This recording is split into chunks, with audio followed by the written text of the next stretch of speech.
Unitarian Universalist congregation with no geographical boundary, working toward creating a global spiritual community rooted in profound love, which cultivates wonder, imagination, and the courage to act.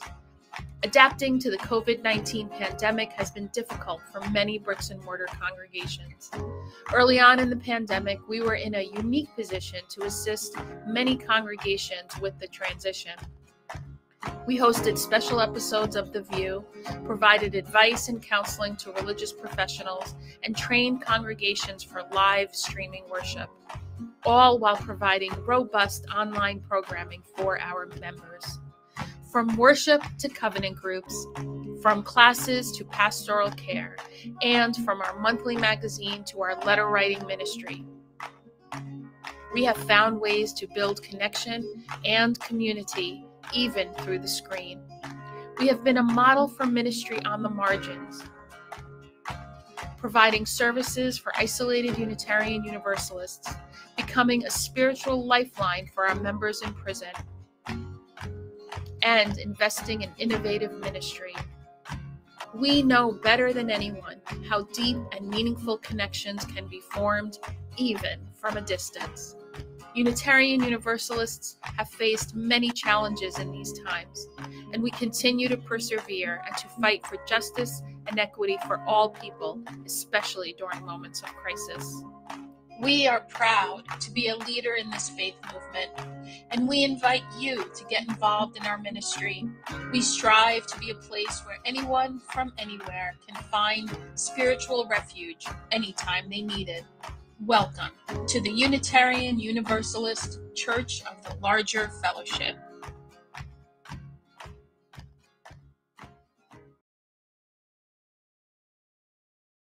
We are so excited to bring you an all-new episode of The View.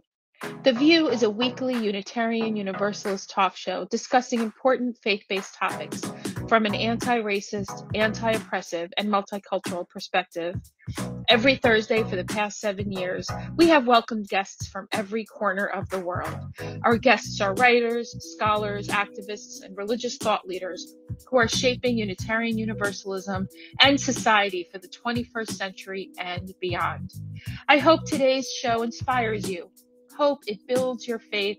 Hope it gives you perspective to see the power of Unitarian Universalism at work in your life. Enjoy the message.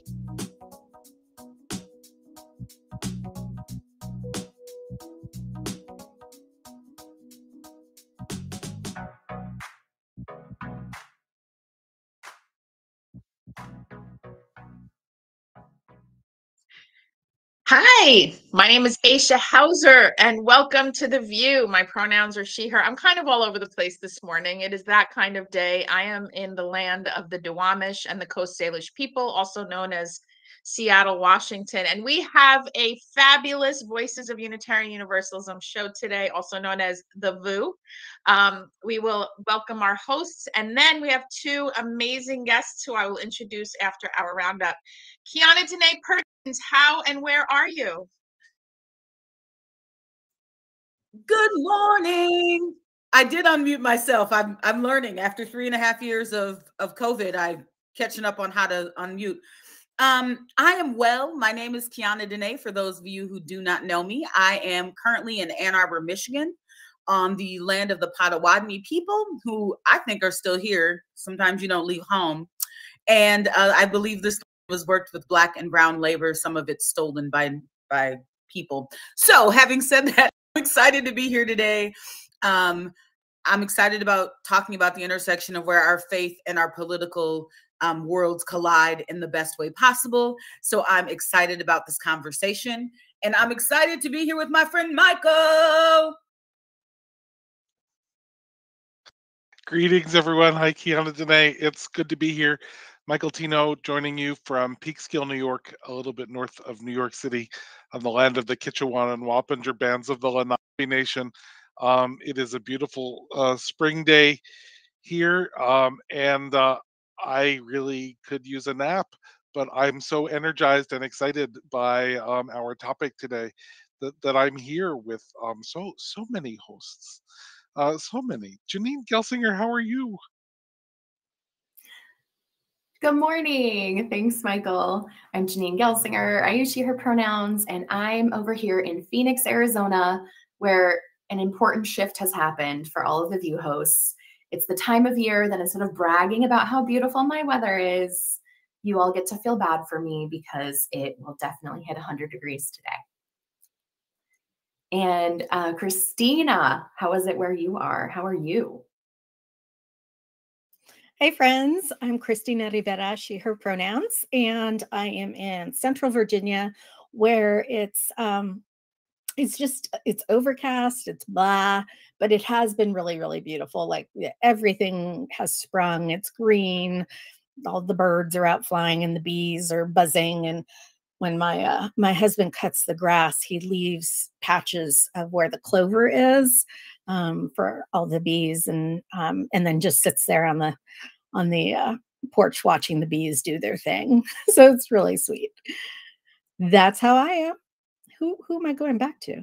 I think we got them all, didn't we? I think we're going to do UU Roundup and find out what's going on in UU land. General Assembly's in a few weeks, and the interim folks are settling and moving, and do we want to talk ministry? I don't know. Well, I'm ready to fire guests, so let's do UU Roundup real quick, and then we'll jump into our amazing guests, because I do want to talk about faith in action and what that looks like. Yeah, we've got General Assembly coming up, of course. We think we've got something like 2,500 people registered in person, and a whole mess of people registered virtually online. And they just announced who the virtual GAMCs are going to be, which is going to be the fabulous Reverend Margalie Belizaire. Yes. Reverend Dr. Greg Boyd is going to be there. I think he's returning. And Ida Jones from the UU Church of Fresno will be the third. So the three of those folks will be gathering the virtual attendees and helping make their experience just as exciting and rich as it is for in person. And I think that, and the GA Chalice is traveling. So it has made a couple of stops on its travels in Pennsylvania already. Is it like the Olympic torch? It like travels across the country. People really? I didn't know that. Yeah, I don't think it travels across the country, but it does travel in the state where GA is, just before GA, before getting to GA. That's so cool. Yeah. People don't like run with it down the street, though. Darn. Oh, man. Somebody needs to run up the Philadelphia steps. Like, the Rockies. Up the Yes. Okay. All right. We're UUs. That's not happening. That's not happening. I've been getting ready for GA by reading South to America by Amani Perry, who is the Ware lecturer this year. So right. I know that there's this, I can tell you all are staring at me. So Mid-America made some announcements yesterday about some hiring that we did. And one of those hirings was for a different position that my friend Lauren, who's based out of Minneapolis, is going to do. And I can't think of the title right this second. And the other one is the hiring of a resident, which is a new role, reconfigured of things that used to exist in our system that really become the intersection of ongoing education around Unitarian Universalism, ongoing education towards accreditation, whether that be through the Loretta system or the NIV or MFC. And it also allows the person to share the gifts that they already bring to the table. So I am the first resident for Mid-America, and it's a 2-year position, and I start on June 5th. So I am going to have. Congratulations. I get to do really good work and learn in a really great space with a really great team of people. I don't have to move. Oh, look at, I got confetti. I don't have to move, and I get to keep going to class, and I get to like use Mid-America as a learning platform. So it's a really, really exciting opportunity. And you will, I'm going to jump in unless there's anything else in UU Roundup, because your two colleagues at the UUA, who will be after you join on June 5th, are with us today, 2 of them. So that's weird. What? That sounds weird. It's true. True. Speak only truth. So we have Nicole Pressley and Reverend Ashley Horan with us today. Nicole Pressley is the Field Programs Director on the Organizing Strategy team at the UUA. Nicole has 10 years experience working with progressive organizations, including Planned Parenthood, the Minnesota AFL-CIO, and citizen advocacy. She brings a robust skill set of program development. Ain't that the truth? Electoral organizing, advocacy communications, and data management. As a Unitarian Universalist, she is excited to work with our congregations to continue a legacy, public witness, and revolutionary love. Amen. Reverend Ashley Horan, who has inspired me to wear fabulous lipstick 24/7, maybe not 24, but as often as I remember.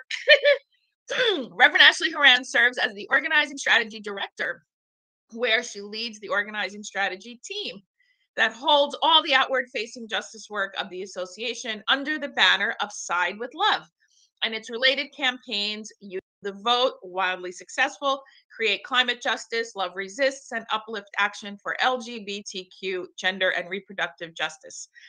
Prior to her work at the UUA, Ashley served as the Executive Director of the Minnesota UU Social Justice Alliance and the curriculum developer for Beloved Conversations. I'm so excited to have you both on the show. We are so excited.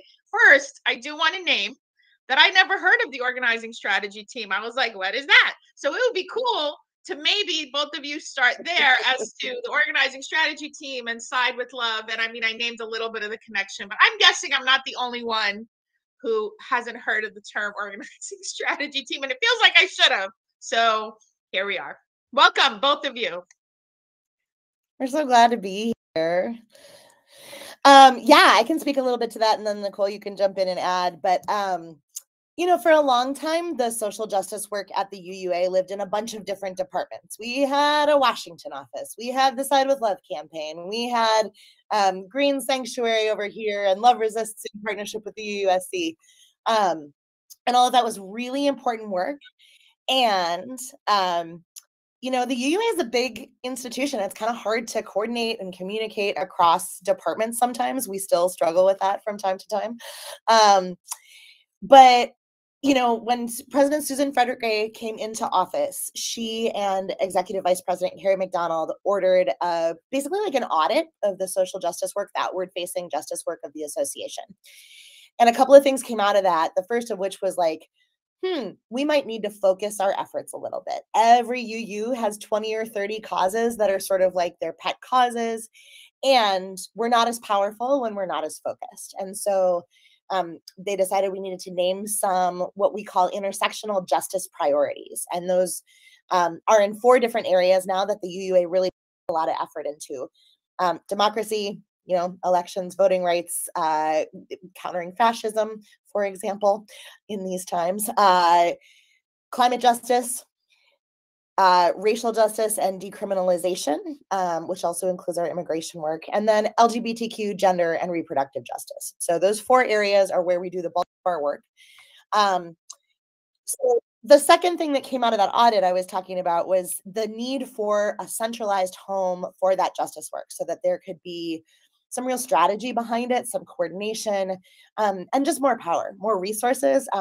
Our justice work at the associational level had been chronically underfunded for a long time. And so in early 2019, the Organizing Strategy team launched. And that's just a lot of fancy words for saying like the team that's creating the strategy for our organizing, right? And that team over time has really grown a lot. We're now 12 full-time folks, a couple of interns we're about to hire, which I'm sure Nicole is going to drop a little invitation to check out in a moment here. But now all of the work, all of our outward-facing justice work is under the banner of Side with Love. Our team, the Organizing Strategy team, usually we just call ourselves the Side with Love team to the folks in the pews because, you know, nobody needs all those fancy words.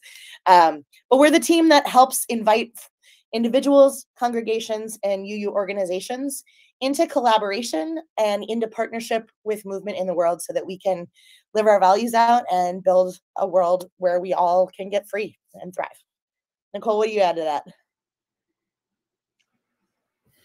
I mean, I think you're pretty thorough. I think that for me, it is mostly about the fact that, right, like we are not the movement, right? So we are the organizing, right, strategy team because we are doing, right, work that we have experience and skills in doing to support and resource our folks, right? Because all of us are doing the work of Side with Love, of You the Vote, of creating climate justice, of uplift action, right, of resist, right? And it's not about ownership, but our a collective system of learning and supporting and taking action. So we are, you know, in Zoom rooms, scheming and plotting, right, our team and with UUs and figuring out what are the proper programs, campaigns, and resources and tools, right, that folks need to be most impactful, to live their faith out loud and in public. So yeah. Oh, also, right. Speaking of our little team, we are growing. I am happy to announce that because of the amazing work that Unitarian Universalists did across the country since 2020 with You the Vote, that we have been able to hire for a permanent position on the organizing strategy team called the Democracy Strategist that is going to allow us to be more nimble and more impactful to do much of this work year round at capacity with our congregations and our state action networks to really, really dig in and do the work of electoral justice, not just in presidential years, not just in midterm elections, but in the elections that truly deeply impact people's material realities, right? And the county commissioner races and the secretary of state races and the school board races where we know they can determine your futures. They can determine what resources are available to your community. They can determine if gentrification's on the ticket or not. And we know that in these particular times, that demonstrating that government can function and collective action can be powerful is absolutely, I feel like, the brief of our time. So what do you, I mean, I've felt a noticeable difference since Side of Love took off, and especially You the Vote.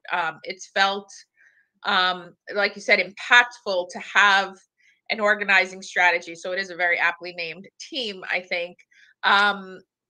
What have been, well, what do you think? I don't know. What are your successes? What has been your biggest actually, I want to ask, what has been your biggest, both of you, what has been your biggest frustration that's been challenge? What is your biggest challenge other than white supremacy and patriarchy? We know that already. I love when you went straight stuff. from tell us about Other your stuff. success to no success. What's the hard part? Let's keep it real here. Let's keep it real. You're looking for the tea, huh? The fact that you both made the same face and the same laugh, though, that's what I want to know about. All right, you first, Nicole. Ooh, my biggest frustration. Lord have mercy. I don't think it is rooted in Unitarian Universalism or working with this particular community. I think it's always been my frustration. It is, in fact, the thing that led me to do organizing work. I was going to be a doctor, and then after that, I was going to be an academic. And I did not believe that me as an individual doing lone wolf work was, in fact, going to change the conditions of my people. So I said, as an introvert, I have to go like talk to people and I have to learn from people. I, in fact, don't have the answers. And so my frustration has always been the refusal to do effective work, the choice to say, I care about this, and I'm going to do this because it's comfortable, because it's more fun, because it's easier, whatever because is, because I don't want to take that particular risk, because we'll be okay in the meantime, because somehow something will fix itself. And that is always it. And I think that is, to try to get to the success, right, of this work, that I think that we have been successful because we have companion people in some of that decision making, and we have companion people in the demonstration that in fact they do have power and they can do the deeply uncomfortable, risky thing that they never thought was possible. And I think that is where transformation work comes from. If we're going about this work and it is feeling and looking the same as it did 10 years ago or 20 years ago, then we're not being effective. And I will pass that weighty question over to Ashley. It might not be shocking that my answer is somewhat similar.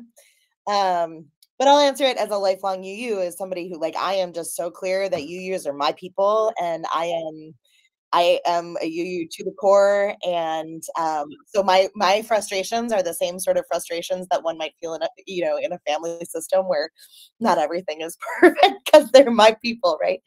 But I think the way that I would talk about what Nicole is kind of getting at is the tendency within Unitarian Universalism to have kind of a distorted or perverse interpretation of what congregational polity means, and what our principle means, the inherent worth and dignity of every person. I think for people who are generally among our demographic, who tend to be older, whiter, more educated, more wealthy, etc., it's really tempting and seductive to think that the we is really small. It tends to be very elitist. It tends to be very insular, because, we, and I include myself, right? I am of many of those demographics. I think it's often much easier and quicker to decide we're going to do a thing alone and that we're doing it better than other people are doing it, instead of doing the work to come along together. And I think I heard a lot of that in what Nicole was saying. So I think that kind of Unitarian Universalism is about me and my independence, my freedom to believe what I want and get what I need out of a congregational experience, out of a justice experience. That has not gotten us anywhere, y'all. And so when I name successes at Side with Love, it looks like people who are leaders of their reproductive justice teams in their congregations coming as teams to a training with 40 other teams and sharing what the experience of leadership is like together, troubleshooting together, understanding that people are playing their roles in different moments, in different spaces, having different skills and strengths, learning from each other, supporting one another. That sense of interdependence rather than independence or codependence is, for me, just fundamental to what we're trying to do, right? I mean, and that lines up politically with, my understanding of why we're doing what we're doing, which is that all of us get it rooted in a universalist theology of the belovedness of all people, and the fact that nothing is declared lost before we even get started means that we got a responsibility to make the we as big as possible, and that our work is a collective liberation of understanding the we in the biggest possible sense. Your question, your response made me really think about how do we help people understand the I and the we, right? How do we help folks navigate between what I personally understand and how I need to move in the world, how my community needs to function and move in the world, and that there's a bigger world happening? Because I think some of what I experience, whether it be about Article 2, whether it be about politics, whether it be about governance, is this sense of what I want versus the community versus the larger goal, and folks not understanding how to flow in between the three. I've been really looking at the example lately of the difference between, and I apologize, I'm missing words in my mind. the fire thing in your house that beeps, that no one's beeping today. I appreciate that. Versus the fire hydrant outside versus the fire station. They all are about fire safety, but I don't want a fire hydrant in my living room. I don't want the fire department in my living room. So I'm trying to help folks understand the threading and the strands of interconnectedness, and that they all can have the same function and look different. So how do you all do that in the work you do to help folks understand how you might need to function around your own personal, let's say, sexual health, and that versus what we need to do as a community versus what we need to do in terms of governance? Such a good question. And honestly, my answer is that this is faith formation work. It is lifelong faith formation work. You can't actually be interdependent if you all mush together, because then it just becomes a soup, right? Interdependent requires differentiation within a network, right? So we have to have self-differentiation, a sense of who I am, what I believe. And that has to then be brought into community, and we need to grow over time to understand that, like, I got a 3-year-old. My 3-year-old is very clear that she believes that XYZ toy is hers. And my 8-year-old is likewise very clear that that same toy is hers, right? But in order for them to be interdependent, they need to understand, yes, that they have their own needs and wants, but that we have to reach a place where everybody has what they need, right? And everybody's safe. Nobody's hitting each other. We're not at war over the things, right? And so I think this is faith formation work over a lifetime. And the work that we're doing with folks is around helping people personally ground in their spirituality, in their values, doing values discernment together, understanding how to articulate what we believe in common. And then in the broadest sense, understanding that even our own particular values are one facet of a much bigger thing. And we have our lane, we've got to take our shift, and we all show up to contribute to that. I'm sure Nicole also has a beautiful, brilliant answer to that one. I believe on the program side, a big part of it is giving folks an experience of something different. I think people get exhausted by, capital P politics, because they see it as individualistic. They see it as somebody's trying to persuade me into something. Somebody's trying to convince me of something. And I think that the most transformative, right, not just persuasive thing, the transformative thing is to offer an experience to prove that, in fact, things can be different. Like I think about, right, Movement for Black Lives talking about liberation in our lifetime, because we often talk about liberation as that thing that we're not going to get to, but we're trying to create the potential for somone else. But actually creating little pockets of what this could be, right, to make the movement irresistible. And I believe that is a big part of what we do within our programs and leadership development.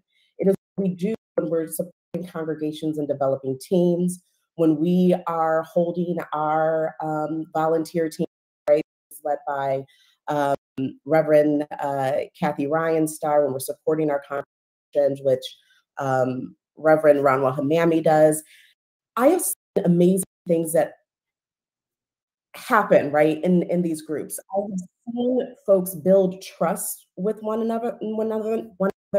I have seen folks that used to be the leader, right, and tell people what to do, become the listener and say, what should we do? People not take on all the work and share the task. I've seen people say racist things and either correct themselves or be called in real time. And I'm sure every single one of us have seen those things, and congregations go completely awry, right? Sometimes. And so when we say, like, how do we move from this I to a larger we are building a playground, a test ground, right, of how is this actually experienced. So when we move beyond our volunteers, when we move beyond our congregations into our communities, and especially into the local partnerships that we hold on the ground, right, we are showing up with grace, with humility, with skill, with resilience, right, to sometimes be told we're wrong or we're not offering the thing that is helpful. We are building the capacities of people to be in community. I think that is essentially at its best what our programs are capable of doing. So we have a question from someone watching. Hi, Darby. And Darby wants to know, I'm curious if we have a state action network in our state, is it better to engage with them more directly than the wider Side with Love organization? Or if we should focus nationally with Side with Love, be pointed to the state as needed? So I'll take this one. My answer is both and, right? We talked about interdependence and how we all work together, and state action networks like the one in Arizona and all of our state action networks, we work really closely with the Side with Love team, and we have different roles and support each other in that way. So an example I would give, in Arizona, we are gearing up for a Joy Team training to support our state partners at Arizona Drag Queen Story Hour. And our partners came to us and said, okay, we know UUs show up, and they know that actually because their board president is a UU. And at Drag Queen Story Hour, they needed some folks to be outside their events because they're getting threats from scary people. And so we put in our partners at White People Against White Supremacy, who have a safety and security team, so that they would be able to be outside these events because we have that local partnership. But then we also had to figure out, okay, the ask is for UUs to show up to honestly increase their own risk a little bit so that we can decrease the risk of our partners, right? Of people of gender nonconforming folks, drag queens, queer folks, so that we can create community safety by taking a little more risk ourselves, a little more courage, right? Like Nicole was saying, one of those big challenges, getting people to take the risk that's being asked for us by the movement, and then make sure that our friends are a little bit safer.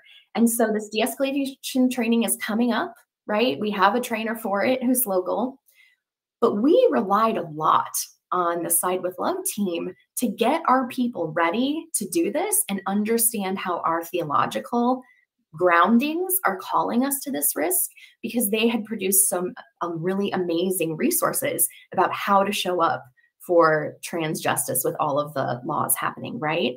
And so to be able to invite our congregational social justice teams into this event, we relied really heavily on the resources from Side with Love. And then we also relied on the UU funding panel to give us some emergency grant money so that we could pay for our trainer for this training. So it's all, from my perspective, Kiana Dene, that's how I think of your question of like the fire prevention in the house, outside the house, on your street, and then the fire department, right? We all have to work together in order to make sure we're equipping UUs to do the things that movement is asking of us. And I would just add to that real quick that, like, methodologically, we practice what's called distributed organizing, which means that we have national, we have statewide, and we have local congregational levels. And they are mutually informative, right? So like, it's not that we're sitting in some office in Boston, like going and sending messages to everybody, telling them how to do their business. It's like we are all always mapping like what is needed, what resources do we each have on those different levels. The national program is informed by our relationships with local congregations, with state action networks. As Janina is saying, the state action networks are dependent both on the congregations that they organize and the broader national work, because we have infrastructure that the state action networks don't have yet. Congregations obviously know who their people are, who their local partners are, who their members are. And they are telling us what is the work that they need, what are the specific challenges that they're facing. And they're often the ones who are then contributing the leadership to create those other levels, right?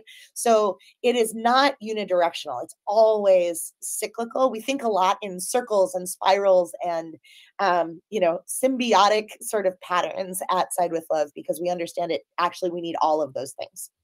And sorry, Kiana, today, go for it.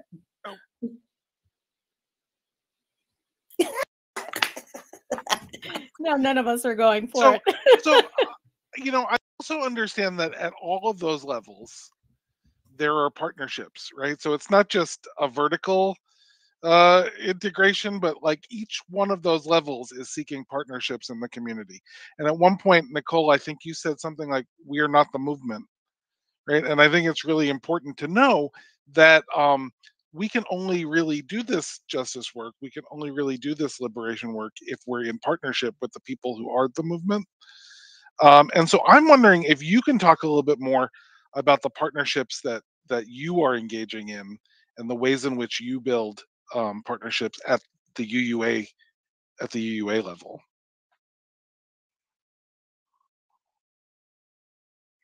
Like both myself and Reverend Ashley, there's just an abundance of work, and in fact, an abundance of relationships that show up. I think one to start with is, I think the first part of partnership is actually doing some deep inventory work and landscape analysis. Who are you, right? What do you believe? What do you have to offer? What do you do best? What in the current state is your vision, right? Hopefully, as we engage in partnerships and develop more relationships, our ideas of liberation become more robust and inclusive, right? And then you go, who can I do that with? Who is it most strategic, right, to do that with? Which, generally are going to be the people who have experience with the things you're trying to fix, right? If you want to work on housing, why don't we work with folks who, in fact, are unhoused, right? Organizations that have bases of people who have experienced housing insecurity, right? Why don't we show up for the things that they're already asking for, not the ideas that we have, right? Not the solutions that we have created in a, in a small room, right, by ourselves, but endeavor to be curious and show up for the asks, for the actions that are already on the table. And I promise that if you show up and then you get more people to show up and you develop those relationships, that the partnership will naturally build, because you will want to do more, and you will also realize that one person isn't enough, or the three people aren't enough. You will become more resourceful. We have done this work with Georgia Latino Alliance for Human Rights, New Georgia Project, the Frontline, Power the Polls, right? Where you start Reclaim Our Vote. So Detention Watch Network, right? Where you're showing up in small ways and then saying like, let's dream and scheme together. Oh, we have more people over here in this state and you have a campaign going on. Let's make an introduction. That is how it starts, right? Is to say yes, and then to develop that relationship. And with all that's going on, the ability to pivot, the ability to be effective, being in those relationships is essential. We would have not been able to do the work that we have been doing if we were trying to do it all alone. The infrastructure that communities, their frontline communities and organizations have already built up, make it possible for us to facilitate the relationships that we need to build an impactful and strong movement. We hold state, national, and local partnerships where it is strategic, obviously in places where we don't have state action networks. Our organizing strategy team takes up that work ourselves to hold some of that with congregations in statewide formations of UUs where that's not possible. We bring whatever skill and capacity is necessary to get the work done. And I'm sure, and I know Ashley's been holding many of the relationships, especially with our uplift work. And I don't know if you want to talk about that. Yeah, I can talk a little bit about that. I think what Nicole is talking about is, Mary Hooks of song often is famously quoted as saying, you need to be ready to be transformed in service of the work, right? If you're really going to show up and be a part of things. And we see that over again, right? Like some folks don't actually know where to start with partnerships, but as soon as we, sometimes our role is facilitating, right? Creating the opportunities for folks to begin to enter into relationship. And when folks do that, we do see that transformation happen. We see that, people's hearts are expanded. They are all of a sudden willing to do things that felt too scary to ever do before. it is always easier to take a risk for somebody who you love and that you're in relationship with than for somebody who's somebody out there who's different than you. I will also say that for me, the growing edge of our work that we have been in around racial justice, around anti-oppression, I think most of us have gotten the idea that we're supposed to engage in followership, right? Like we are supposed to be humble. We're supposed to show up and listen, especially those of us who hold, historically privileged identities. We need to center voices and experiences and, the strategies of more impacted folks. What I see right now is that the cutting edge, the growing edge of that for us is sometimes we show up and we're like, well, what if the two Black organizing groups in town disagree with each other? Or what if, we have not a monolithic approach where all of those people over there believe the same thing? What if there's some sort of conflict and we're forced to choose what we're going to do? And so I think the growing edge for us often is like, okay, this is where, again, back to Kiana Danae's earlier thing, where's the I and where's the we? It is never wrong to recenter in our values, right? This is where we go back to our deep sense of who we are as individuals, as congregations, as a faith community. And then we say, okay, with whom are we in alignment? Knowing that we're willing to show up and be transformed, right? We are going to be willing to take risks. We're not talking about comfort, but we're talking about alignment around values and strategy. And so we need to be, the cutting edge of that for us is we need to be able to say no sometimes. We need to be able to be clear about who we're really going to go deep with and who we're at a more surface level with. I would also say that I think we also need to get a little better at figuring out what it is that we bring to the table, right? Because sometimes when folks are in that followership role, they're sort of like, tell me what to do. Make my work plan for me. I don't have an opinion. I can't have an opinion about this. And actually what's really useful, and this is why, I get on this soapbox all the time, and so does Nicole, but this asset mapping thing, this thing about knowing not just who you are and what you believe, but what you bring to the table, right? What resources you are able to offer and leverage, whether it's we've got a sanctuary that can host your meeting for free, or we got a church van that can drive your voters to the polls, or we got a copier. You need to make 500 flyers, come on through, and sometimes that's really unsexy stuff, but maybe your partner needs you to raise $2,000 to rent the porta potty for their event. That is a literal example of a time that I did a thing where I was asked to do that. And I was like, wow, this is not quite as cute as being right on the front lines and talking to the police, but that is actually what is needed, right? So right now, and Nicole is making reference to this, I'm not sure you're aware, everybody, but fascism is here. It is spreading. And, there's a very small group of people who is working really hard and unfortunately getting a lot of wins to control everybody's bodies, whether that looks like mass incarceration, taking away abortion rights, the attack on our trans beloveds, all of these things, right? So a lot of our work at Side with Love right now is figuring out how we can most be of use to show up in this moment. I can talk a little bit more deeply about that, but we're working with some frontline organizations that are literally building runways for people who need to flee their states in order to access healthcare, whether it be gender or abortion care. We're working with folks to help people who need to relocate for some reason or not. We are also working with, state action networks like Janine's, who are showing up over and over again at the state legislatures to fight the laws that are coming through. We're working on a number of different levels. And again, this is a great example of how that, we're often called in because somebody has a very specific need on the ground that they need, and they need some support with it. So we flank them. Sometimes it's a big national call. And so we call in our folks who we know are ready to come and answer that call. And everything is local, right? I mean, right now we are living not in a United States, but in 50 different states, each of which has a very particular legal landscape. And so the work of having us understand our interdependent we right now is actually a life or death thing.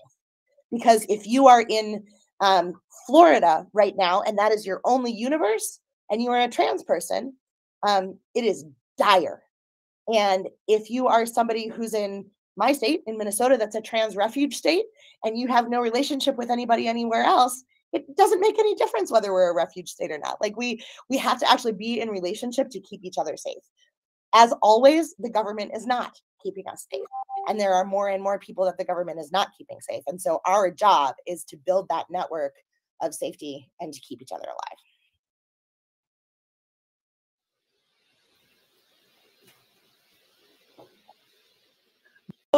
Such good, heavy stuff. I just want to acknowledge that the things you're saying are so critical, so important. You spoke a little bit, Ashley, about the work with our trans siblings and the support that they need in this moment. And you talked a little about fascism. Is there any targeted work that, as we come towards the end of the hour, that we can just name or that we can all lean into? I know sometimes we like to be spoon-fed, and this might be an opportunity to spoon-feed us. And maybe just give us some direction on how, if we're not going to get spoon-fed, how we can engage intentionally to do the work where it needs to get done. I agree with you that there's some areas that are a little bit more harder and a little more targeted right now. And if the way we can love up on those, I'd love to be able to share those with the audience so that we can use our VU power to do the best good in this moment. Yep. First, let me just say that we can't actually be public about some of this work right now because the partner organizations are under such attack that we've been asked to not name organizations. So some of this is really deeply rooted in trust, because I'm about to tell you that we need money. And so lots of people really want the receipts. They want to know exactly where their money has gone and who it's gone to and how it's been spent and has it been impactful. I will tell you that our congregation, the First Parish in Malden, Massachusetts, is holding the funds for some of this behind the scenes work to help our trans folks access care, stay safe where they are, or flee. If you want to send money to them, they will make sure that it gets to the right people. We are in deep relationship with them, so get that money there. Fund your abortion funds if you are in a state where abortion is legal. Fund your minister's discretionary funds so that your congregations can move to help support people's safety immediately. And don't let it be the end of summer 2024 by the time you're organizing for the next election. This, we are in it right now. It started 40 years ago, in fact, on the right, and their electoral strategy has gotten us where we are now. But there are, I think what I would emphasize here is that no matter who you are, what your skills are, what your abilities are, what your resources are, there is something you can be doing because the need is so vast and so great right now. Nicole, I'm sure you've got several calls to action as well.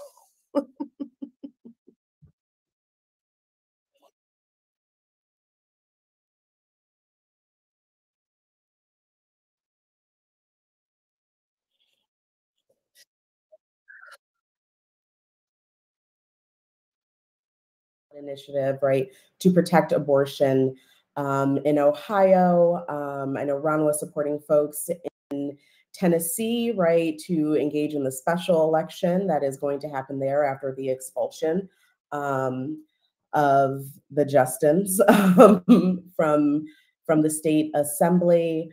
I think what is important that is showing up in all of our work is how deeply important the network is, right?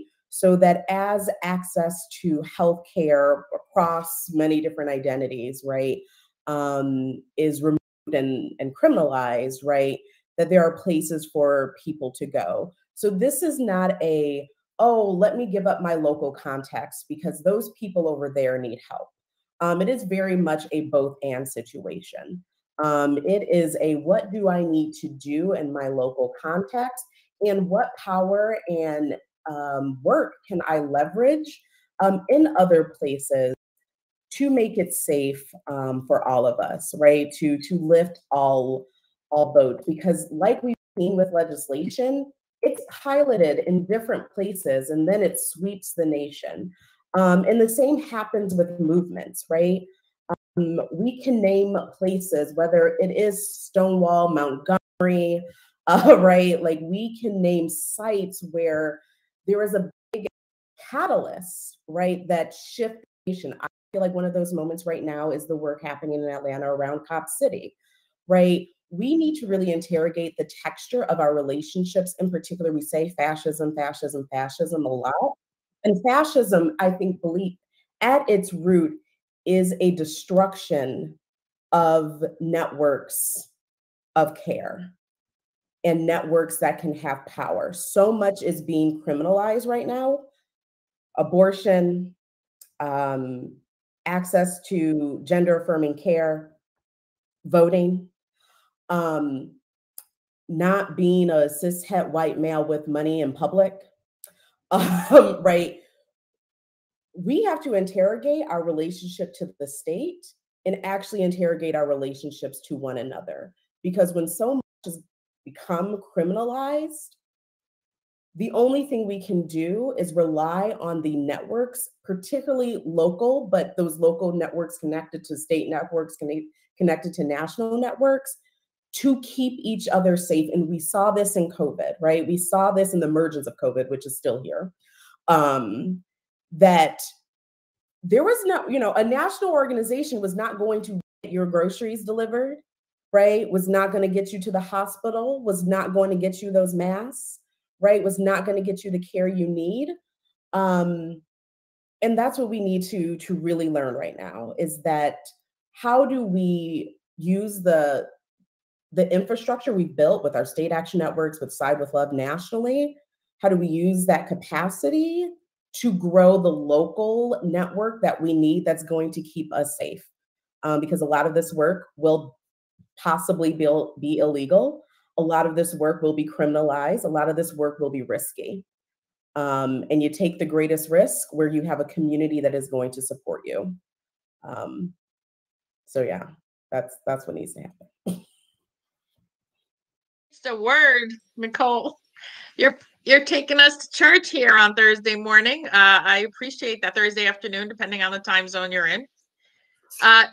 Yeah, there's so much. I think the takeaway from everything that you've all said today is that we do have power.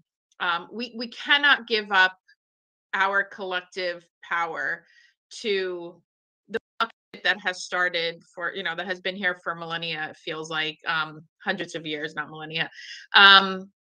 So we can't give up. Nothing's a done deal at all. Yes, fascism is here. Yes, they're a small, and it is important to say it's a small group of people that are really trying to wreak havoc on this country. So we just have a couple minutes left, and this has been, I do find hope when I'm around, especially you all, because I know that Unitarian Universalism, I quote a youth advisor I had years ago, used to say, we're so close to being cool. And I feel like our action helps us be more cool. And social justice is cool. And protecting each other is cool. So is there anything left unsaid, Ashley or Nicole? Thank you so much for your advocacy and your work. And as usual, this was another amazing episode. If there's anything left in the last couple of minutes, just deep thank you for your work and advocacy. And Janine, who's part of the State Action Network, but anything from you both? I will recommend the thing that I said when I first joined as the You the Vote national organizer, that in the work, fall in love with people over and over again. They will disappoint you. You will disappoint yourself. They will break your heart. But unless you build those relationships and find the love that can move you through them, it's going to be a hard road. I think today is a hard day for many folks who have been engaged in the work with the anniversary of the murder of George Floyd. Yesterday, the anniversary of the Uvalde shooting. We have to hold hope and grief at the same time. And I believe loving relationships and loving the people you organize with, I didn't say love, let's be clear, is what gets us through. Yes. Ashley, let us end with you in Minneapolis. Yeah. I live about a mile from George Floyd Square. This is my neighborhood. And yeah, I feel in my body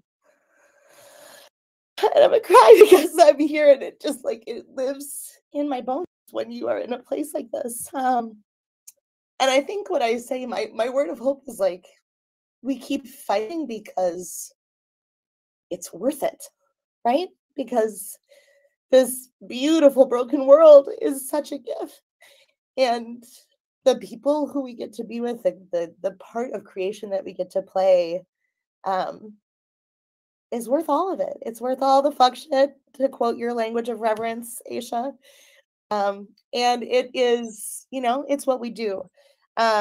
My friend Kim Waldchevsky shared a poem yesterday that ends, "Hope, you know by now, is not a thing you feel, but something you do. And this is your job. It's what you do. It's what needs to be done."